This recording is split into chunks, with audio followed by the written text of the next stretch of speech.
Welcome to this week's video interview. So this week what we're going to be talking about is how to write a questionnaire. So some of you have already decided that you're going to be doing quantitative research, and therefore you need to write a questionnaire. So you have your research question decided, you've decided on your methodology, now you have to develop the tool. So that's what we want to talk about today. So with me I have Dr. Dominic Dillane, Dr. Gerry Dunne and Dr. Griffin, all of who have extensive experience on doing quantitative research. So thanks very much for coming today. I suppose when students are sitting down to write a questionnaire, what's the most important thing that they need to be aware of first of all? Well, I think probably the most important thing to be aware of is that you have to really, really know what information you're looking for, what type of information you're looking for. And obviously that should feed back into your objectives. So there has to be that strong link, the link between your objectives and the specific information that you're looking for from this person or group of people or whatever. So you need to really, really think about what is it that I need to know, what information do I need to get from this person or people. Yeah. Because I think an important thing to remember is you tend to get one shot at this. You know, you can't go back. Yeah, and we do have students, don't we? I mean, sometimes you have students that they do the question, they come back and you go, so what? Yeah. What have you actually found? And actually the problem is not in the actual collecting the data, it's in the questions that they asked in the first place. Exactly. And a tip I often say to students I think is useful is to have a sheet of paper. So when you start writing your questions, is that you have your research questions beside you, that you make sure that the link is there. Because often when we see the sample questionnaires, you think that's not actually answering what your research objective was. I think one of the other overall things to keep in mind too is to work with the supervisor, probably even more so than any other part of the thesis, because if you don't ask the right question, if you ask them the wrong way, if you're leading the people to give an answer that you think you want, let's just go back to that for a bit now, because those are the sorts of things that students say, what do you mean? So what do you mean by asking it the wrong way? Literally using language that doesn't ask the question you think you're asking. Okay. If you sit down to write something you think it's perfectly clear, someone else reads it and they give you the wrong answer. Yeah. So the wording might Absolutely. mean... We're purely down to the wording, the quality of language in it. I've seen plenty of surveys that have gone out with misspellings and poor grammar. And, you know, one of the things you're trying to do is encourage the people to give you responses. And anything that makes you look in a bad light, immediately or people are negative, they're going to look at it and say, couldn't be bothered with that. Yeah, if they haven't put the effort in. Yeah, actually, I had a student just recently, and in the questionnaire, he was it was on strategic marketing, and he was going to interview a marketing manager, and he was asking straight off, what is strategic marketing?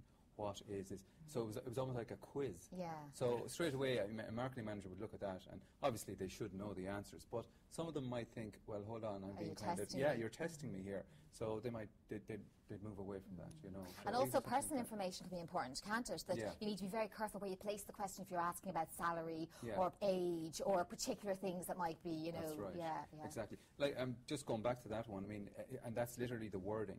If the person had come at it a different way, like, what is your understanding of strategic marketing or something like that? That's much different, you know. But also not start with that. I'm a student, almost the exact same thing.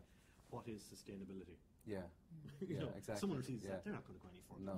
You don't have time to be doing it. And you have to think about the audience, don't you? You have to think about, like, you might care what sustainability is, but you've got to think about from their perspective what frame of mind they think in. Yeah. I've found as well that the students who get the best response rates are the ones who ask the questions sometimes where the person might want to talk about it or have a bit of passion about it or be annoyed about it, or, you know, if you can kind of find a relationship and think about who you're questioning.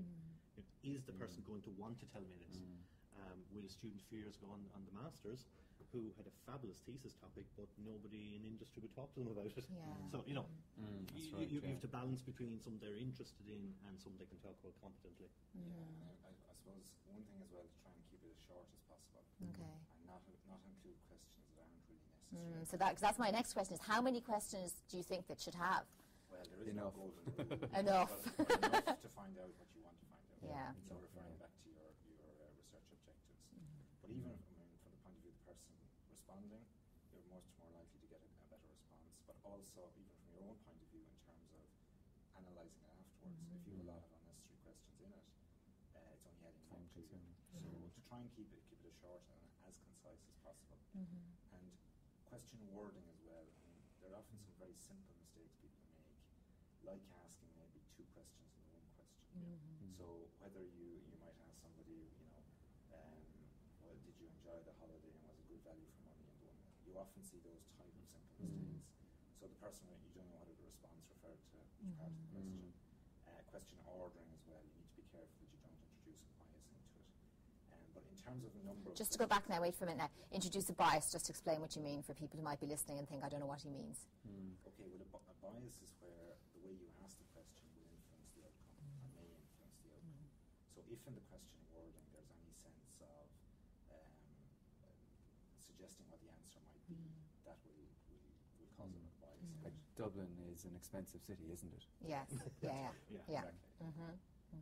And that's something we need to be very careful of, because in reality the student is invested in the topic, and to a certain extent they've already have an opinion often on the topic of something like that, right. and therefore they find it hard to realise but you're actually putting your personal opinion nearly across to them. Or even down to the level of judging people. Yeah. This type of tourism is wrong, isn't it? And as well, a lot of it comes back to your research question, doesn't it?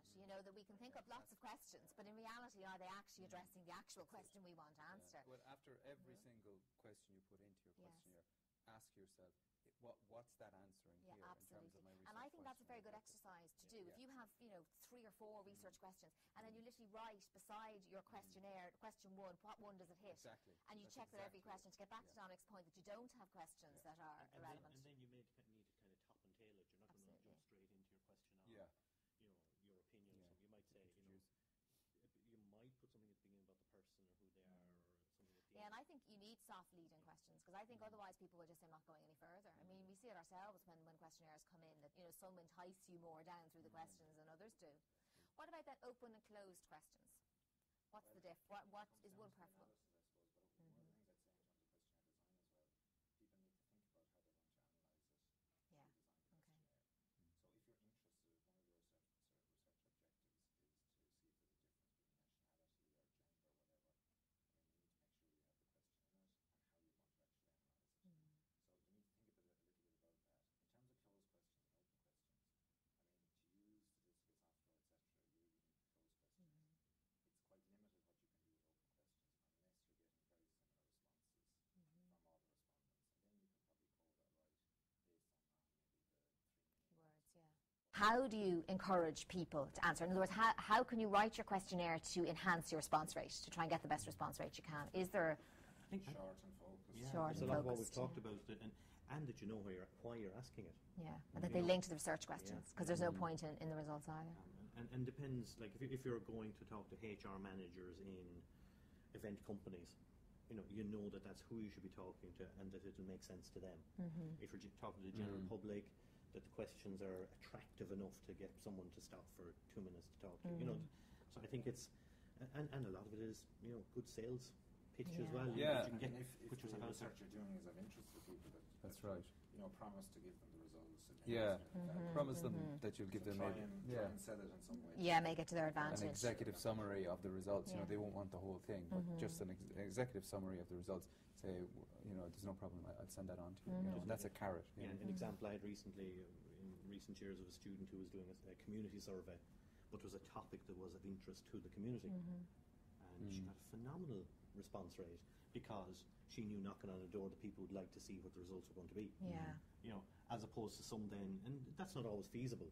Sometimes you're pushing hard because you want to get a result that people mightn't want to talk about. Yeah. So you depend on the project. Try and think about that as well. Yeah, the topic. But having it designed well, having it thought out, that it makes sense. It's a lot easier to sell it to people then. Yeah. Okay, thanks very much. So there's some tips there for you in terms of thinking about making sure that your questionnaire is short and concise, and always being sure that it's answering the research question that you're setting out to find the answer to. See you next week.